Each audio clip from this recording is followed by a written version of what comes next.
and there's a cost to everything that we do. And when you really think about the fact that, okay, well, if I say yes to this person, then I'm saying no to myself in some way. So maybe then I don't get to go to yoga class, or I don't get to go meditate and take care of myself and fill my own cup for that day. But sometimes it's so deeply ingrained that even that logical explanation is not going to stop the behavior. So that's where you need some of that deeper nervous system work, belief work, mindset. I always call it multidimensional, right? Because it's not just about your mindset. It's actually about the trauma response that is like, yes, that automatic response that, can be worked on through nervous system work, as an example. Welcome to the Manders Mindset Podcast. Here you'll find both monologue and interviews of entrepreneurs, coaches, healers, and a variety of other people, where your host Amanda Russo will discuss her own mindset and perspective, and her guest's mindset and perspective on the world around us. Manders and her guests will help explain to you how shifting your mindset will shift your life. Welcome to Manders Mindset. As always, I'm your host, Amanda Russo, aka the Breathing Goddess, and I am here with a very special guest today. I am here with Dr. Christina Fontana, who is an entrepreneur, a holistic healer, a rapid transformational business coach, an author, a speaker. She just does it all. She wears all the hats. But it was only about 12 years ago when she was a disempowered, homeless, broke woman with a rare eating disorder. And we're going to go and get into her backstory and how she transformed her mindset and her inner self to get to where she is today. Yeah, I'm so excited to be here. Thank you for that beautiful introduction. And yeah, I always like to kind of start off with telling people that beginning part, because I think it's so easy for us to look on social media and say like, wow, look at all that person's accomplished. And I have, and I've been so grateful to that God's blessed me with so many gifts, both, my own internal gifts, but also these challenges and roadblocks that we're going to talk about today, because I see everything as a gift, even if it's challenging, because it strengthens your character. And I can say from my entrepreneurial journey, that's really what I've experienced. So I'm excited to dive in with you today. I love that. Thank you so much for being here. And I love how you mentioned you turn everything into a gift. Love that. Love that mindset. So can you touch upon a little bit about how you went from where you were 12 years ago, being homeless, disempowered, to becoming an entrepreneur? Oh, absolutely. So I grew up in a very strict household where I, my both parents came from trauma backgrounds. My mom had an alcoholic father. My dad had a very physically, verbally, mentally abusive father. So, our parents, I believe, are just trying to do the best that they can to love us and to raise us. And unfortunately, my parents weren't aware of, I think, some of the even emotional damage that was done during my childhood, as far as these gaps of being able to really meet the emotional needs of being able to process through emotion. Like if I cried, because I still am a highly sensitive person, I was shamed, and he was like, well, don't cry, you're not allowed, and that's not acceptable. And so I kind of unconsciously formed this identity growing up that I'm not safe to be who I am, right? Like these feelings that I have are not safe to express. And it led to a host of different challenges. Like you had mentioned earlier in my bio, I had developed an eating disorder by age 14.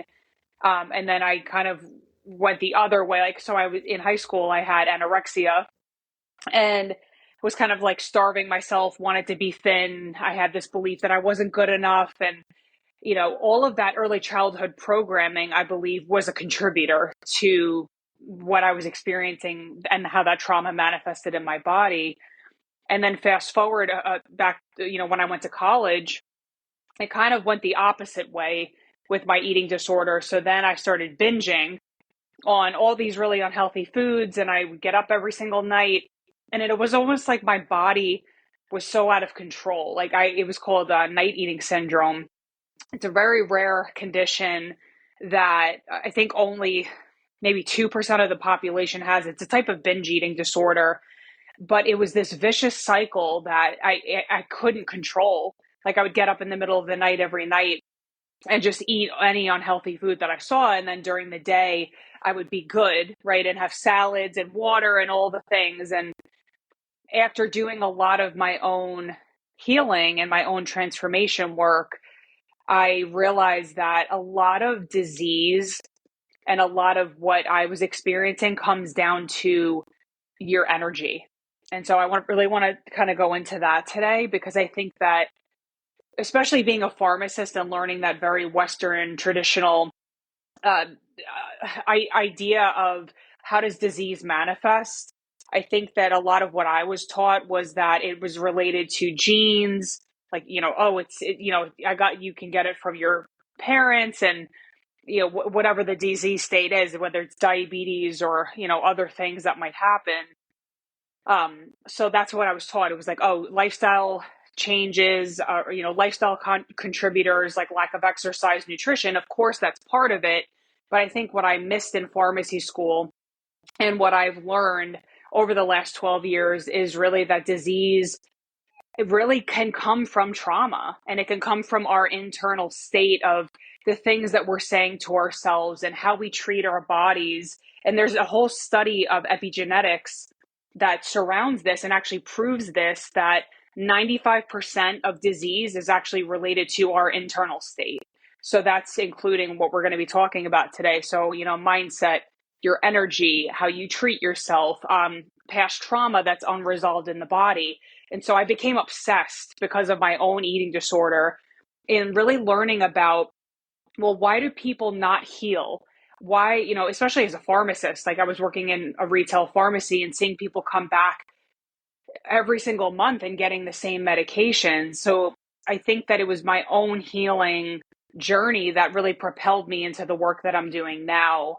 And I could go on, but I'll give you a little chance to ask questions here. But I'm just really passionate about empowering people, realizing that you actually do have control of a lot of these factors, including your mindset, including, your attitude. Like we talked about in the beginning about the fact that you can change your perspective.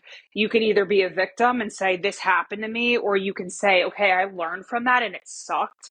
It was really hard. And moving through those emotions and then seeing from a higher perspective, how is this actually helping me? And I think all of these things that we're going to be talking about lay the foundation for health and healing, and for people to really be empowered in every area of their life.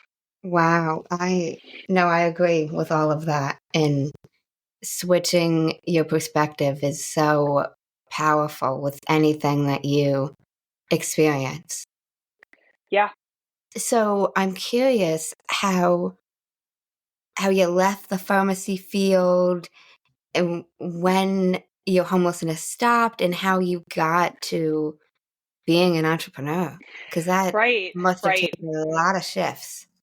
Yeah, so in my last year of pharmacy school, my dad was a pharmacy owner, and I come from a family full of pharmacists, and I always knew that I wanted to help people. I worked at my dad's pharmacy. I knew I loved that feeling of being able to provide some sort of comfort to people, and I had that gift from a very early age. But so then when I was about to graduate pharmacy school, my parents wanted me to essentially take over that business, my dad's pharmacy. And I just had this gut feeling that I was meant to go on a totally different path. And so I kind of stepped out for the first time in my life. And I was so used to being like a people pleaser and, like I said, suppressing my emotions and being good and being thin enough, pretty, all of that I've kind of talked about to lay the groundwork for the story and how it's evolving. And what I was choosing was to go completely against that identity. And whenever I told my parents about this desire, they were like, oh my God, you're a horrible person. You're betraying us. How could you do this? Like, we've helped you, we've supported you. And so they were really upset. And I wound up, pursuing that path anyway, kind of that, the path of of most resistance, actually. And I wound up, getting that residency that I wanted to, which is essentially, it's a year after pharmacy school where um, you don't make a lot of money, but you learn a lot. And it's like condensing 5 years of pharmacy practice into 1 year. You just really learn a lot. And that's really where I think the seed of entrepreneurship was planted for me, because I got to see kind of the behind the scenes of what it was like to operate a pharmacy. My residency was at a community pharmacy. And, once I got that residency and I got the call, then my parents flipped out pretty much, because it was real in that moment. So the next day, my mom kicked me out of the house and she said, you better come get all your things, because I'm throwing them out onto the lawn. And she was just messaging me texting me all these really nasty things, like, how could you do this to us? Like, you're not my daughter anymore. Like, just these horrific things. It was obviously out of anger and rage. And they felt like they didn't have any control of me, which I can understand it now, why they did what they did. So I came home and literally all of my belongings were thrown out onto the lawn. I had to pick everything up in leaf bags. I wasn't allowed back into the house. I had cash in the house that I was going to go get, because obviously, like, now I have no place to live. So I needed to get that money. And my mom said, you're not allowed in the house. And I got fired from my dad's pharmacy that day. So all in one day, I had no place to live. I was living out of my little Mazda 3 car, and I had to figure out where I was sleeping that night. So I had to stuff all of my clothes, shoes, books, everything into this tiny, tiny car. And I think in that moment, God was laying the foundation for this new journey that we're going to describe, and how I came to be the healer that I am today. So I see it now as a huge gift, because, like I said before, I think I was very disempowered. I gave my power away to what everybody else in my life wanted, rather than going for what I wanted. And so that decision of pursuing a residency was so huge, in the fact that I was championing for myself for the first time in my life. Wow, that Mm-hmm. is a powerful story. Thank you for Yeah. sharing all that. Thank you. So after that, where did you go from there? Yeah. So everybody always asks, so I'll just answer it now. And do I talk to my parents today? And the answer is yes. It took a lot of healing. It took a lot of being willing to not beat myself up, because I think my tendency is to put it on myself, like, oh my God, I'm a bad person, and I believed all the lies that I was being fed. So I had a lot of PTSD from that experience, and I really had to go into survival mode. So I couldn't really process my emotions. I had to just figure out the logistics. Where am I going to live? How am I going to make money? I was about to graduate pharmacy school and start this residency, and I had to take board exams to be a licensed pharmacist. So I really had to focus on that. But I got into action right away. Like, whenever something bad happens to me, I tend to mobilize, meaning, like, I take action. I'm not one to, like, sit on the couch and mope and be like, oh my God, why did this happen? I kind of, this is a nervous system response. So a lot of people go into more of that shutdown state, which is nothing wrong with that. But I'm like, all right, let's figure this out. Like, what do I have to do in order to move forward and be able to survive here? So I think I was in that mode for probably a couple years, and just was really struggling with trying to adapt to this completely new, the residency, which it was 9 a.m. to 6 p.m. every day from Monday to Friday. So long hours, very stressful. And then on top of that, I also had all of these other things, the PTSD, the unresolved trauma that was happening in the background. So it was very stressful. But eventually, I did complete the residency. It was a year-long program. And I decided to, after that, really take time for myself to heal. So I went to an eating disorder specialist. I invested in myself to get help with coaching. And I actually went through Institute for Integrative Nutrition and became a health coach. So there were all of these different kind of stepping stones along the way that led to where I am now. And I always say it's kind of like a breadcrumb trail where God would put these different resources or people in front of my path. And I would just feel this intuition, this gut feeling like this is my next step.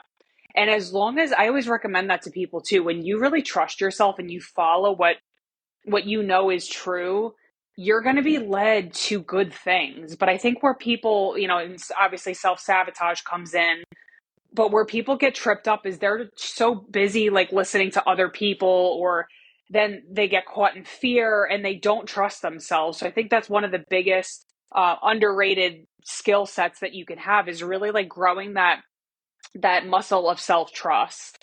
So that's kind of, how I started to get out of that victim mentality. I did a lot of personal development work. I've invested probably close to $500,000 in myself, my business, my personal growth over the last 12 years, because I'm so passionate about helping other people to heal and to find fulfillment in their career. So a lot of the work that I do now is I help spiritually driven entrepreneurs to essentially show up and shine as themselves, and to use their gifts out in the world to not only make a profit, but make a huge impact on their world, on their community. So I think that that's a big part of why I do what I do, because I've been in that space where I've had a lot of naysayers, including my own family. And so I want to be that champion and cheerleader for other people.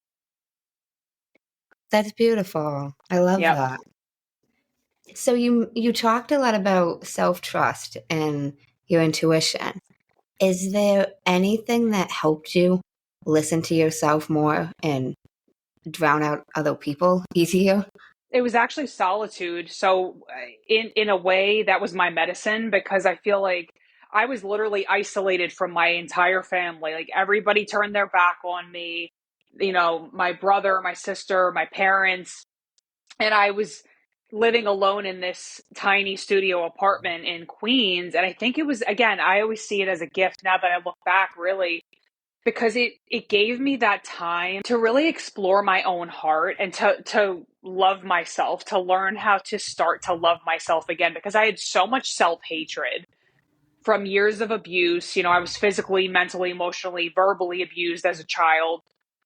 And so it was kind of like I needed that time. I almost see it as like a cocoon, when the butterfly's in the cocoon, and it just needs to kind of germinate in there, and then eventually it blossoms. That was kind of the way that I saw it, was I needed to be alone in order to be rebirthed into who I am. And so I think that it was a blessing to be able to kind of shut out all of that, the negativity, and listen to my own heart. And I think a lot of that came through other mentors, or like Tony Robbins was one of my first mentors that I started like reading his book, and I went to his seminars. So I think just being surrounded by people that nurtured that seed of entrepreneurship, of doing things differently, of being a pioneer, I think was super helpful too. So it was kind of both of those things, of like kind of distancing myself from toxicity, but also then surrounding myself with people who were so uplifting and so energizing. Like if anybody listening has ever been to a Tony Robbins event, it's amazing. I've been to two of them. So I think that's what I would say. Okay. That makes a lot of sense. So I want to backtrack a little bit. You also touched upon how you didn't used to feel safe to express yourself growing Yep. up. Is there anything that helped you shift to feel safe to be able to do so? I think one of my very first therapists, she brought out a chart and it had all these faces on it, and it was like happy, sad, all the, confused, all this stuff. And she's like, how do you feel? And I'm like, I don't know. Like, I looked at the chart and I had no idea. So I think it was, some therapy work, obviously, and healing work in identifying that. How am I actually feeling right now? That was kind of the beginning part, because I literally had no capacity to understand and connect with my own emotions. So I think that was the beginning part. But then as I've gone through like hypnosis, nervous system work, all of these different modalities that I've learned over the years, somatic breath work, all of those things that actually help you connect more to your body are paramount in helping you emotionally regulate and say, okay, this is really uncomfortable. What am I feeling right now? Instead of running away, numbing it, drinking, eating, all of the other things that I used to do to kind of escape, which again, all makes sense based upon trauma. We tend to, dissociate and not want to feel. But I think it's a gradual process that you have to get support. You can't do it by yourself. You have to get some kind of support. And I've had so many different mentors throughout the years that I'm so grateful for, to be able to hold space for those parts of myself that were just so buried and that I avoided for a very long time. That makes a lot of sense. And Yeah. I love how you touched upon the self-sabotage of it and the escape. I think a lot of people do that and don't realize it Yep. because of, if certain things it seems like it's common with, but certain things you might not even be aware of it, whether it's excessive shopping. Like you hear drinking, and a lot of people can understand that that's an escape mechanism. Right. Whereas I think there's a lot of things that are overlooked. Or staying busy is another way that people kind of cope, because if you carry shame and you don't want to get close to people, you're always going to be busy, right? And so your brain is always going to be your subconscious mind is always going to be looking for that next thing. Like, if somebody, as an example, asks you, like I had this recently, someone was like, oh, do you want to be part of this Bible study? And I'm literally, I don't know if you could see, but I am very pregnant right now. So I said no. I said, yeah, I politely declined. I set the boundary, said, that's not going to work, but thank you so much. A lot of people can't do that. They can't, they're like, yes, yes, yes. Oh, yep. You need me to do that. And they take on all of these responsibilities because, number one, it confirms their worth. Like, oh, well, if I help this person, I'm worthy. And this is all very unconscious. These are the unconscious programs going on in the background. But two, it's that they can't be with themselves because it's so uncomfortable. And so it's I think, an avoidance mechanism when we are staying busy and so involved with all of these other things that we're not present with ourselves. And if we can't connect to ourselves, how can we possibly connect with other people? So I think that like you said, the self-sabotage, and I've worked with so many, thousands of people around this. It affects so many different parts of our life that we might not even realize. That is completely true. And I love how you mentioned keeping busy is another way that projects. Yeah. And what would you say has helped you be able to say no more easily to people?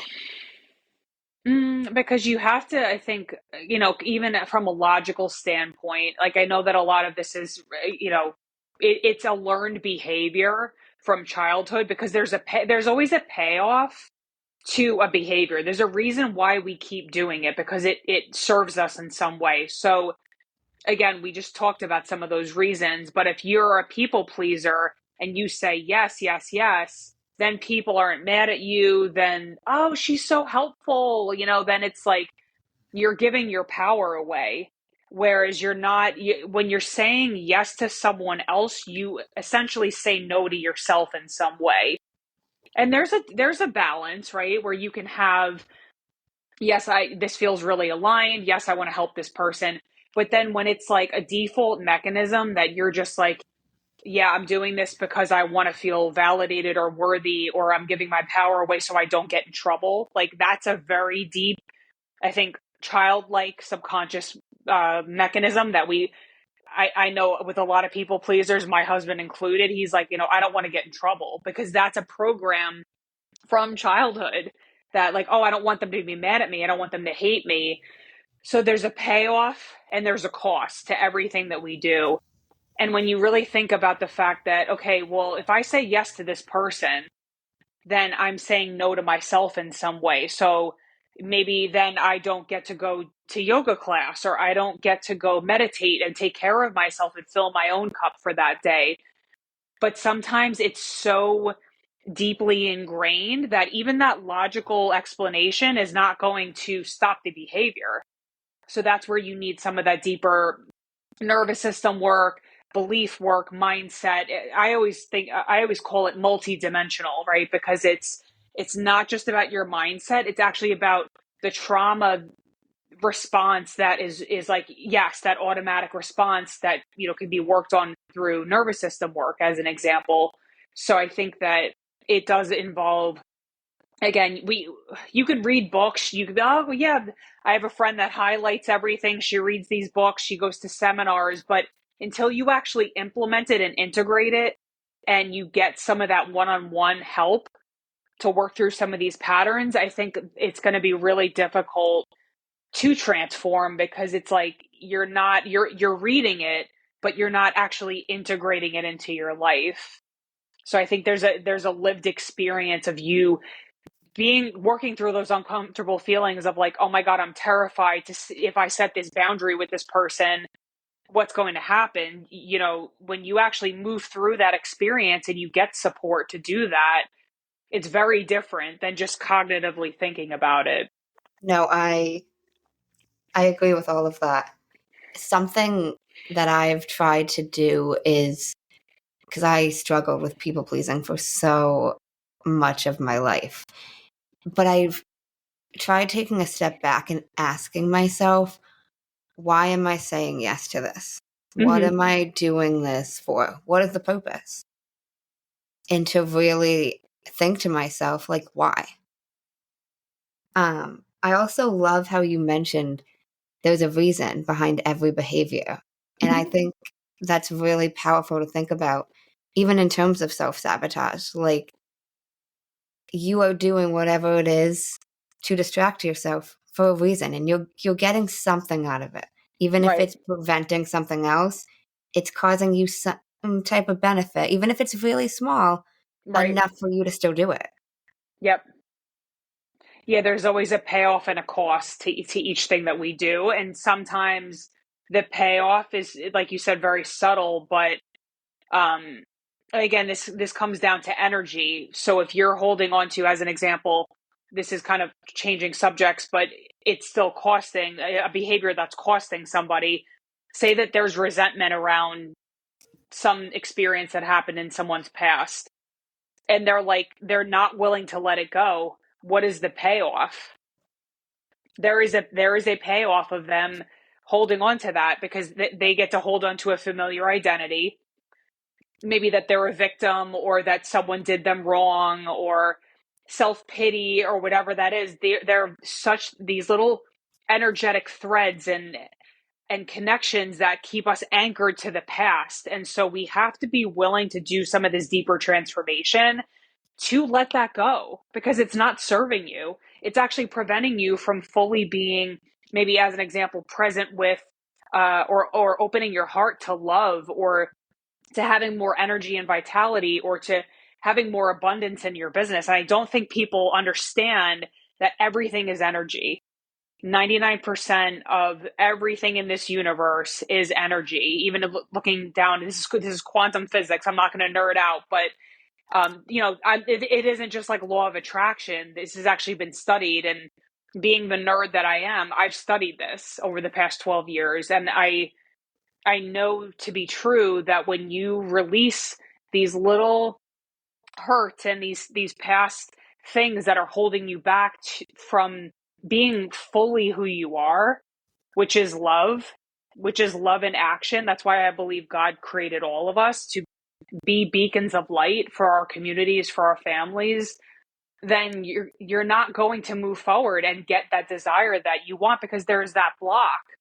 And so that's really the work that I work with a lot of women, and sometimes they can't see the blocks and blind spots that are holding them back until, we come into the session and I say, okay, what is this? What is the payoff here? Why are you holding on to this? And asking those deeper questions and moving through some of these difficult emotions clears the block and allows them to move forward and to be propelled into that desire. I like how you brought in identity to that. I think that is a big factor in so much. Is Right. there now you shifted identities a lot throughout your life. Is Mm-hmm. there something that helped you make those shifts? Yeah, really like I said, the deeper energetic work of, I identified as a victim. That was my first identity. It was unconscious, but I was bullied in middle school and in elementary school. I was picked on by my brother. I was, abused by my dad. So of course, again, it all makes sense. Like I developed this identity. And as a result, there were certain patterns, like I said, people pleasing, unworthiness. Oh, I can't speak up. Oh, I have to be good, perfectionist. All of that was wrapped in the identity. And so it wouldn't make sense for somebody who's a victim, who's disempowered, to all of a sudden make this decision to go against their parents, right? So I think it happens through letting go and releasing. Really, the deeper work of what I do is helping people release and cut ties with these identities, the beliefs, these old patterns, so that they can be liberated into more freedom, empowerment, um, stepping into their true self-expression. Because people pleasing is not authentic. If you think about it, it's like, oh yeah, I'm going to do this thing because you want me to, but it's not actually because I want to. So I think that people don't realize that too, that it's not in alignment with showing up authentically. And I think that's really important to, whatever you want to do in life, especially growing a business. That is so true. So I want to transition a little bit. We talked about self-sabotage in terms of not prioritizing what you need to do, distracting yourself. Do you think it can show up the other way in terms of doing too much, leading to burnout, not putting your foot on the brake at all? Right. And that's essentially what we talked about with the staying busy, right? So it's, again, that's another avoidance coping mechanism to essentially, it's like, well, I'm going to take care of everybody else at the expense of myself. So I think it's kind of in that same vein. Um, and it's really us avoiding connection with ourselves. And maybe that's a pattern that, as an example, if you had an emotionally unavailable parent that didn't tend to your needs or didn't say, hey, honey, how are you feeling today? We oftentimes, it's almost like an inner loop of self-abuse. Like we're doing that to ourselves because we were never modeled that. So then it becomes almost a familiar pattern of like, oh, well, I don't need to check in on myself. I'm fine. Like I'll just push through. I'll be productive. I'll do, whatever I have to do in order to be successful, which again, we're chasing a feeling. What is the feeling that you're striving for through that achievement? Worthiness, whatever that might be. So I think so many of these different mechanisms that we and the actions that we do every day, 95% is run by your subconscious programming, which is the groundwork is laid from birth to age 7. So a lot of these things are playing out and people aren't even realizing that it's actually not leading to a fulfilling, workable life. And I think that as human beings in the collective too, it's like, oh, well, I have to work so hard to get what I want. There's all of these kind of um, collective beliefs that I think we get warped into, but it's not true. And so I think that when you start peeling back what is true for you, changing your belief system, that's when you start creating a whole new life. Like I could have never predicted that. I've been a full-time entrepreneur for 5 years. I have not received a paycheck. I have not relied on anybody, any other company for money, I could have never, had that energetic capacity to be able to do this, years ago, because I didn't have that belief system. I didn't have that, the knowledge of even how to do that. So I think, your beliefs really shape your reality. So we have to start looking at, that root cause of it, because we're creating our reality every day. I love how you brought in our beliefs, because a lot of guests I've had have talked about the power of what we say to ourselves, whether you say it to other people, whether you say it to just yourself. Like, what you tell yourself, your thoughts, are more powerful than even I used to realize. And I think a lot of people don't realize the power in them. Right. Oh, absolutely. However you define yourself after I am is what is the life that you're currently creating. Yeah, definitely. So I want to backtrack again a little bit. You mentioned in the beginning about how disease can come from trauma. Hmm. Can you touch a little bit upon Yeah. how you first discovered that? Yeah. So I started, I'm trying to think of where I actually started. It's obviously started with myself and learning about energy, but then studying people like Joe Dispenza.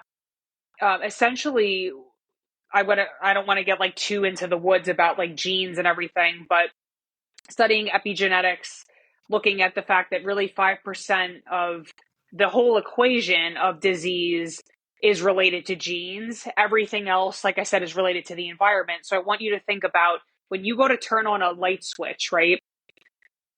We have a set genetic code.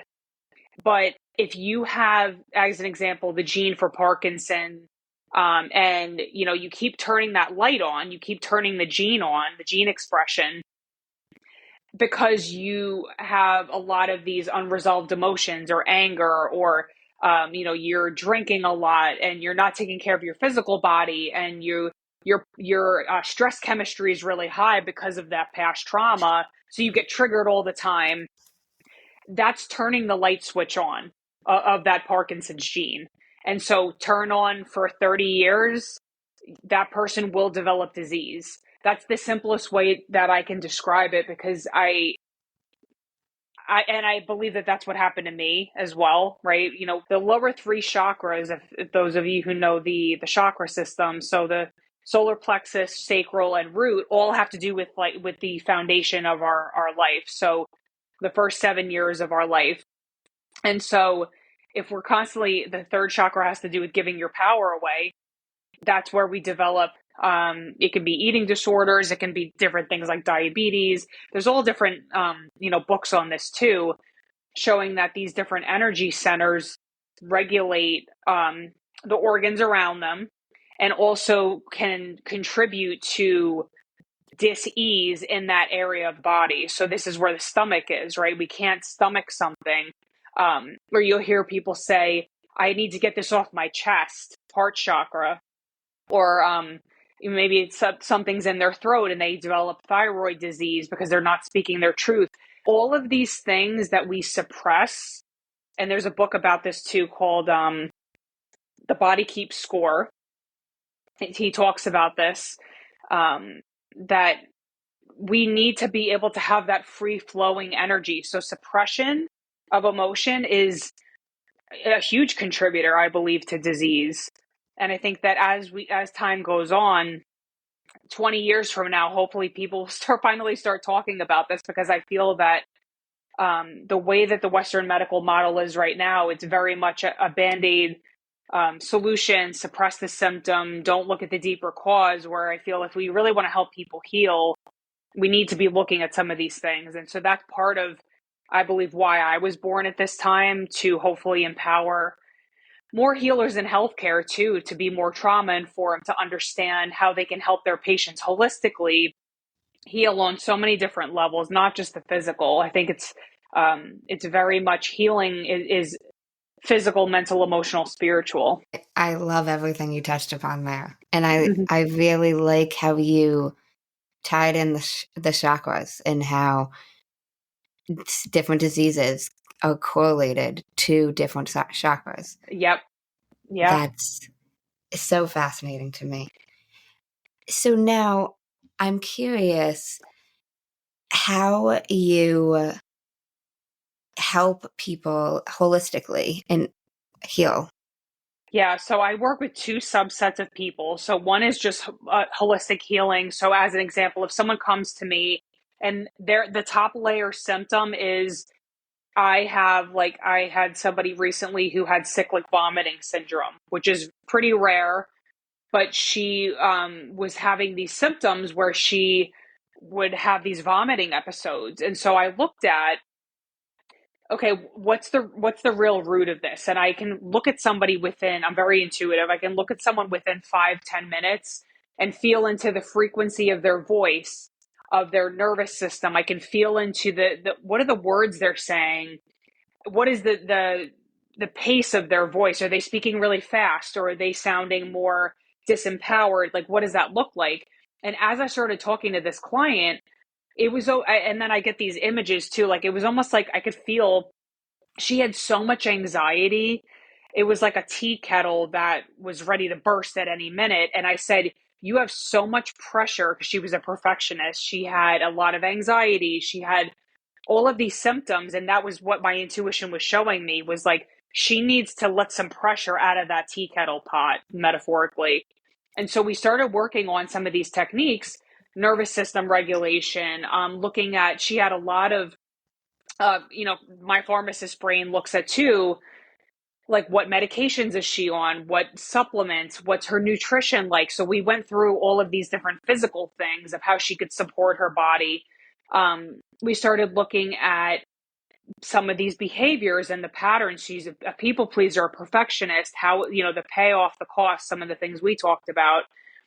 And gradually, I think it was like 1 or 2 sessions, she stopped. She had this cyclic vomiting for 2 years. It stopped in 2 sessions because I was able to help her regulate some of her emotions that she had been suppressing for a really long time. So I do a lot of different techniques: hypnosis, nervous system work, inner child healing, um, looking at, like I said, those physical things, supplements, all of that. And obviously it takes time. So, you're not just like changing someone's life overnight, but I almost can feel, okay, this is the thing that I want to go to first with them. That's really going to help shift and bring down some of that anxiety in this person's case, to help them. And it's not traditional. Like, this is not something that they would teach you in pharmacy school or in nursing school. But because of what I've been through and everything that we've talked about on this episode, I've been blessed with that eating disorder, with all of the trauma. So now I can help other people. I can help them alleviate pain, suffering, anxiety, so that they can have a better quality of life. So I work with those types of people, people who have maybe self-sabotage patterns, things that they feel like it's debilitating to them, that they can't stop it cognitively. They have to have that deeper transformation work. And then I also work with business owners who might have the same thing, where maybe it manifests a little bit differently for them. I had somebody recently who felt very disempowered in her business. She was kind of having a lot of procrastination show up. And so after we got curious about it, there were a lot of beliefs around, like, that her feelings didn't matter.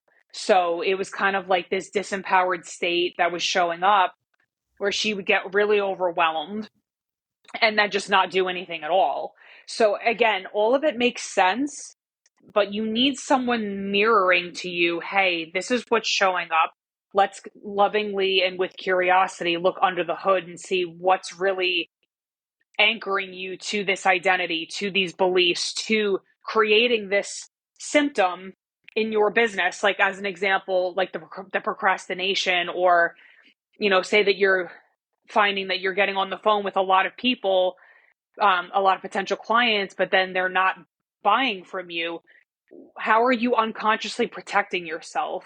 There are all of these different things, and I can talk for hours about this because I feel like it's so fascinating. But there's always a reason why certain things are showing up consistently in your life. And I think that's what really the whole thread of this episode is about, is patterns. Like being able to identify patterns and then seeing, okay, well, why is this happening from an empowered place? Not just being like beating ourselves up, oh, like I'm doing it again. Being able to take that step forward and get help and get support, I think is huge. No, I agree with all of that. That's really powerful though. I I love that you mentioned it's not like a quick fix. That is something I try to emphasize with every area of life Yeah. to people, that whatever change it may be that you want in life is not going to happen overnight. Mm-hmm. Um, I'd love if you could touch upon a little bit more about what you do with the inner child work and the hypnosis to help your clients. Yeah, absolutely. So typically, like even in that example I just gave about like, oh, my feelings don't matter, that is the voice of an inner child piece of us, right? So there are all these different parts: inner teenager, inner child, maybe around 10 years old, maybe there's another part of you that's 3 years old.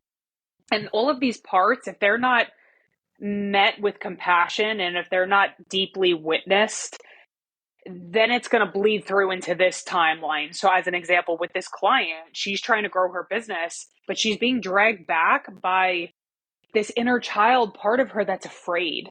This part of her that's afraid to step out and speak her truth. And so it showed up for her as a lot of overwhelm and anxiety, because that inner part, that 3 year old who was terrified of speaking her truth because she would get punished, whatever was happening, negative consequence, that version of her needs to be witnessed. And oftentimes we're not going to get it from the caregiver who abused us or whatever happened. It's going to come from us. So we get to parent ourselves.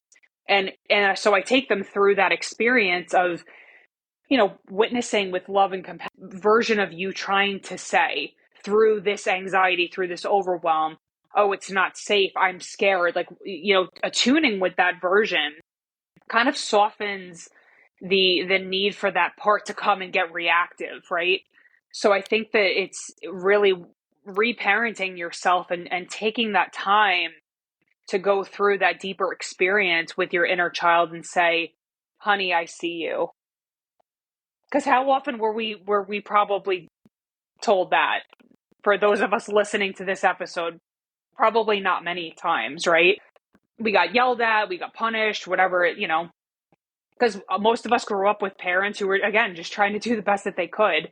So I think that what I've seen is when you do this deeper inner healing work, it actually allows you to propel even further in your business, in your life. But people don't look there. They're like, oh, tell me the strategy. Tell me all these other practical things which you need. But I think that doing this deeper inner healing work is 95% of the needle mover that helps people grow their business.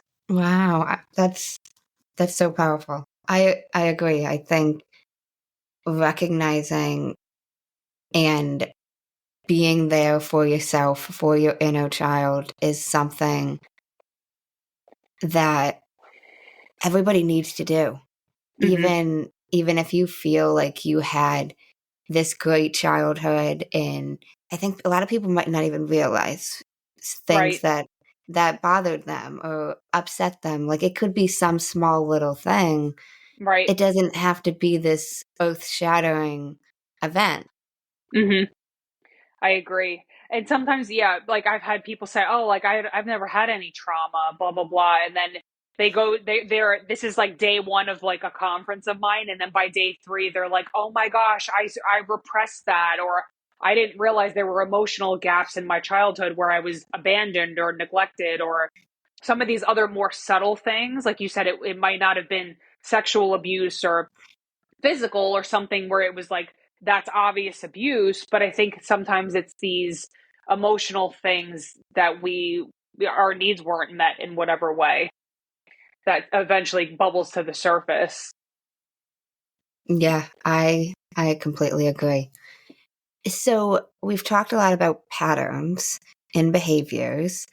And now I'm curious for anybody listening, if you have any advice that if people notice they're either they notice they're in a pattern that they want to change, or maybe they're struggling to notice the patterns that they should be changing.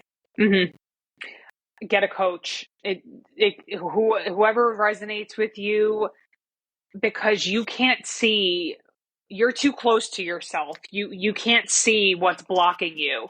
You need support to be able to actually make a change in your life. And like I said, it's good to read books, it's good to attend workshops, but unless you have maybe like even a small group environment or a one-on-one coach or therapist or healer or whatever resonates with you, you need to have somebody witnessing you for these various reasons that we've talked about all throughout this episode. And there's nothing wrong or weak or bad about needing support, right? We all need support. I know I resisted support for a long time in my business for 7 years, and I didn't make much money, and I had to stay being a pharmacist. And it wasn't until I hired a coach that could help me look at these blind spots, give me direction, that I actually was able to then be a full-time entrepreneur. So I think that it's realizing all of these pieces of, you know, what is preventing you from getting help right now. And maybe hopefully this episode inspires somebody to, move into action to get that support. I love how you mentioned that getting a coach, because there's so many different types of coaches, but they're going to help you realize and even say things to you that you might either not have the courage to say to yourself, you might not recognize. It's like a second set of eyes on your Yep. life, Right. whatever area of life that is. And we are our own biases. Whether it's the worst critic, you yourself, I believe, are truly biased about your own life, because one, sometimes you're either going to think you're doing a lot worse than you actually are, or you're going to sweep under the rug the stuff that you shouldn't be doing. Yeah. So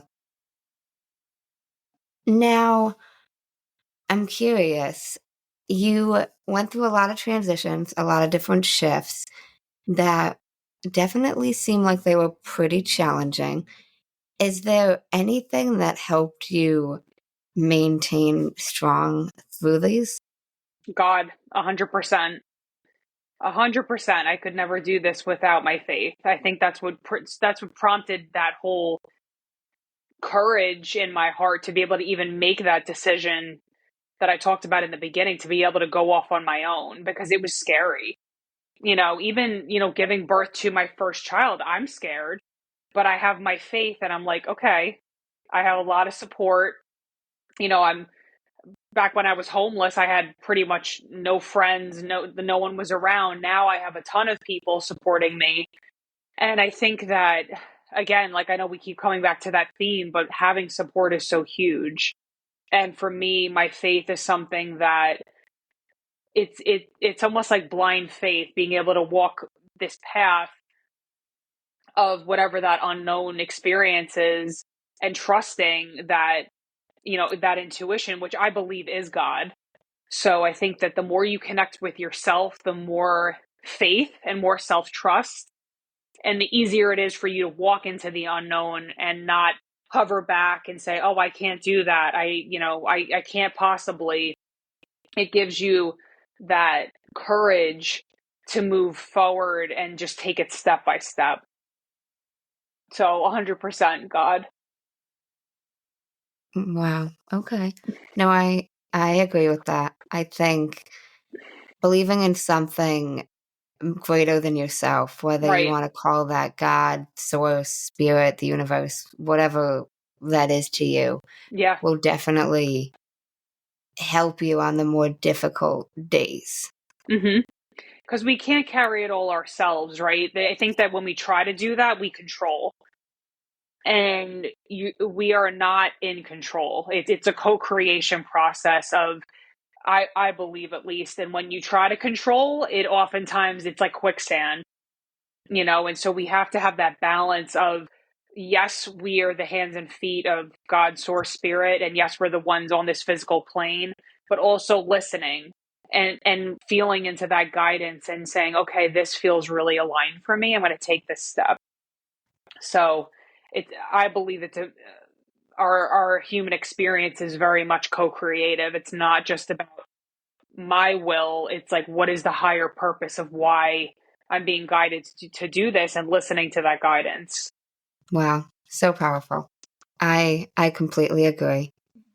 So I typically end my podcast with 2 segments. Have you heard of Jay Shetty? Yes. Okay. So he has a podcast called On Purpose, and he ends his podcast with these 2 segments, and I loved them. Uh-huh. So I started incorporating them in my podcast. The first one is the many sides to us, and each question has to be answered in 1 word. Okay? Mm-hmm. Number 1. What is 1 word someone who was meeting you for the first time would describe you as? Warm. Number 2. What is 1 word that someone who knows you extremely well would use to describe you as? Energetic. Number 3. What is 1 word you'd use to describe yourself? Loving. And number 4. What is 1 word that if someone didn't like you or agree with your mindset would use to describe you? Not like a random person. Strong-willed, maybe. I don't know. Number 5. What is 1 word you're trying to embody right now? Surrender. Okay. Second segment is the final 5, and these can be answered as up to a sentence. Okay. Number 1. What is the best advice you've heard or received? I always just go with follow your intuition, because it's not going to lead you astray. Like, if you really listen, I think that, yeah, like, follow your intuition and you'll be led into miraculous experiences. Number 2. What is the worst advice you've heard or received? Play it safe. Okay. Number 3. What is something that you used to value that you no longer value? Other people's opinions. I love that. Like, just like taking that on, Number 4. If you could describe what you would want your legacy to be, if someone was reading it, what would you want it to say? Christina is a pioneer in the space of, in healthcare in the world, to be able to, really shed light on trauma and look into the deeper causes of why people get sick, how they can heal. I want to be a thought leader. I want to be able to speak to thousands of people and have retreats and big conferences and really just make an impact. So maybe something like that. Okay. What would you say impact means to you? When I have an idea that spreads to other people, and then they take it and run with it and impact their community. So it's that ripple effect of healing, that domino effect of, I get a download from God, or I get an idea that I share, someone takes action on it and embodies something of their higher self. They bring their best self to their community and impact healing, and then it just keeps spreading. I think that's it, probably the domino effect. That makes sense. Mm-hmm. Okay. Number 5. If you could create 1 law in the world that everyone had to follow, what would it be? I'm going to want to know why as well. Yeah. Um, I don't know if this is really the right answer, but I almost I wish that positivity spread as quickly as negativity did. And it's probably not along the lines, but I think that like I wish that positivity could be infectious. It's not really a law, but it's more of a desire, I guess.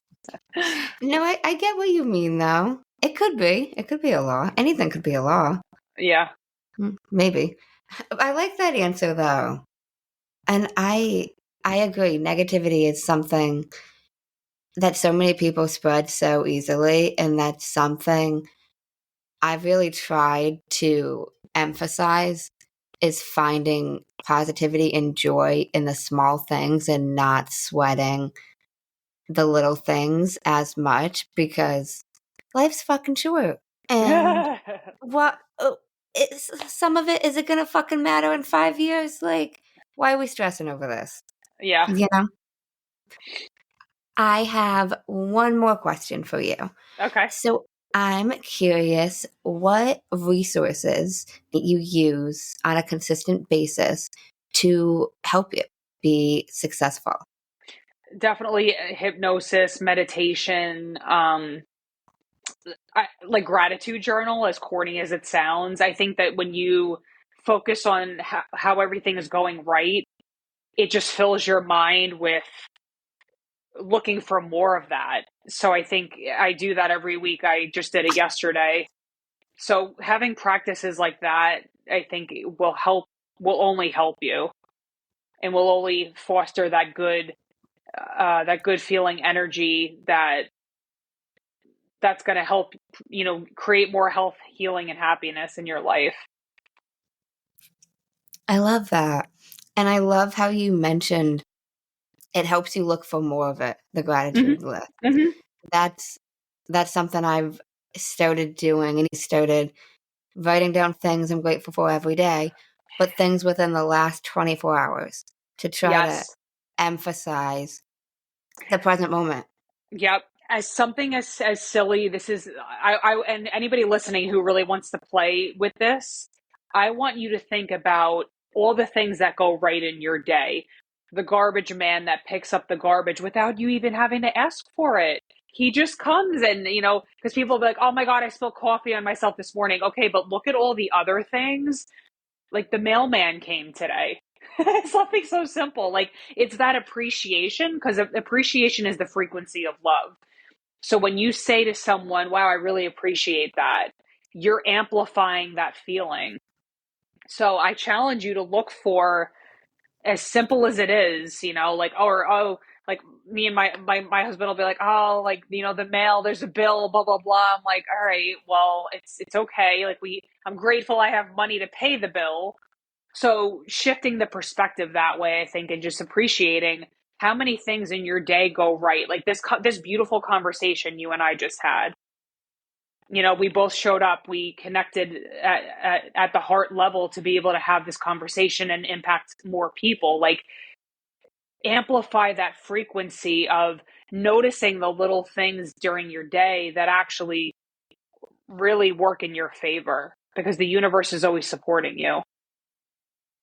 I love everything you just said there. I completely agree though. It's and I love how you mentioned appreciation is the frequency of love. Yeah. That is beautiful. Yep. So beautiful. But That should be it's like our hashtag for this, or like one of the things that we put in the comments or something. I don't know. no, it should. I love it. I love it. Well, thank you so, so much for speaking to me and for being on the podcast. And how can the listeners connect with you? Are they able to work Yeah. with you?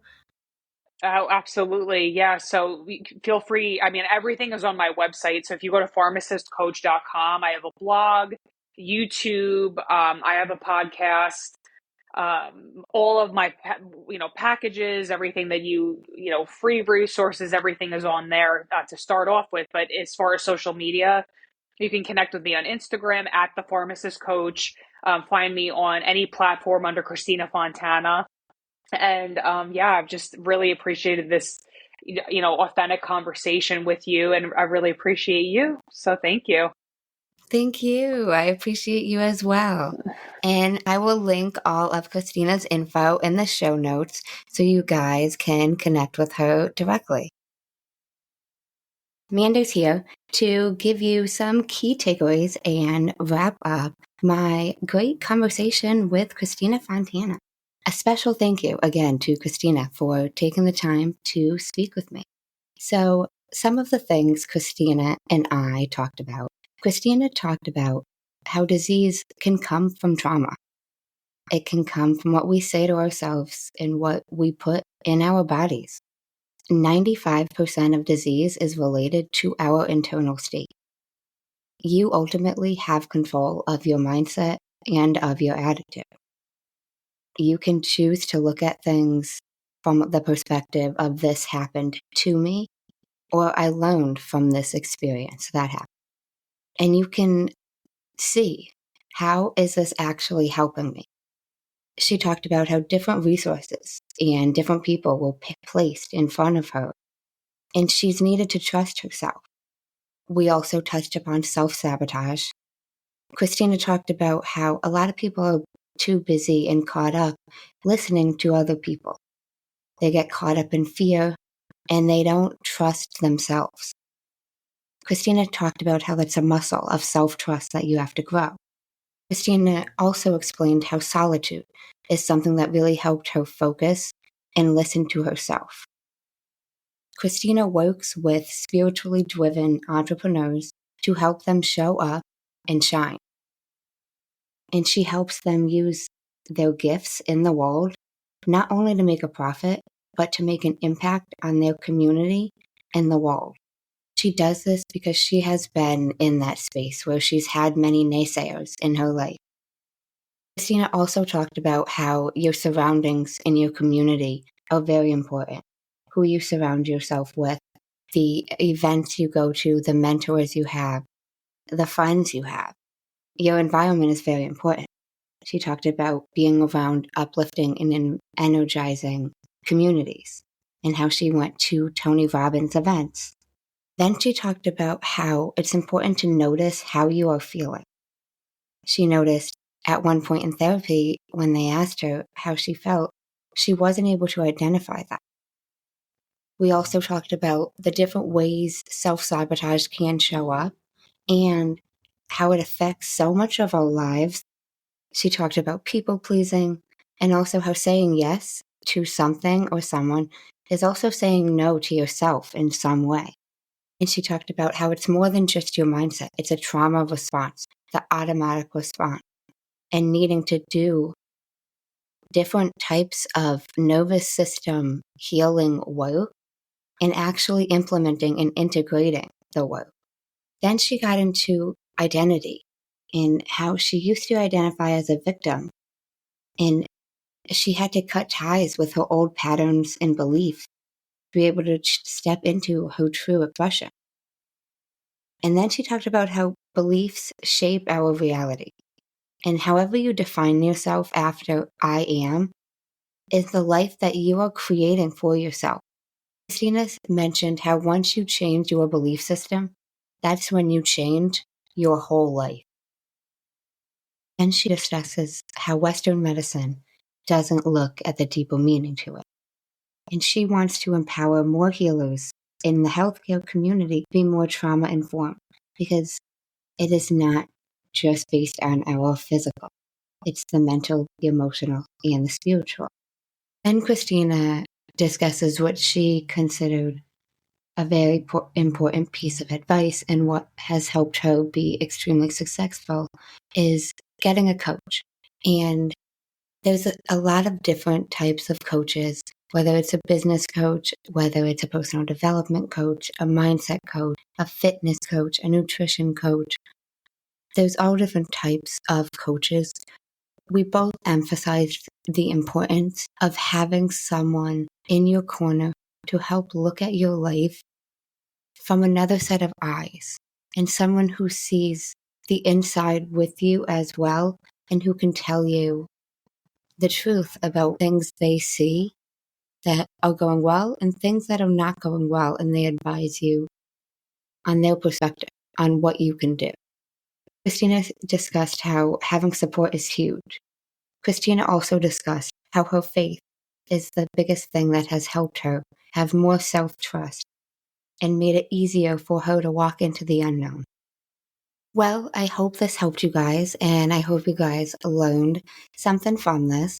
And as always, if you guys have any questions, any comments, anything you'd like to discuss about this episode, my information is in the show notes.